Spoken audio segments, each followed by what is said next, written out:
আমাদের রান্না বান্না সব সব গাছ পা ঢাকা ঢাকা তো করে হবে না না তাহলে হ্যাঁ দেখেছি ভর্তি এই তো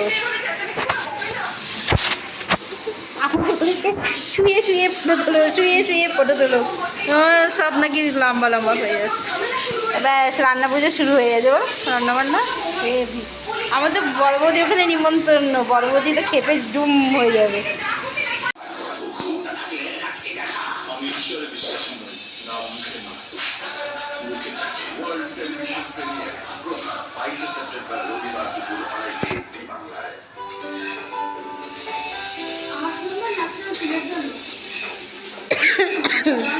জেরিমা কি সুন্দর একা একাই ভাত রান্না করছে না এটা পুজোয় যাবে না আর এই ভাতটা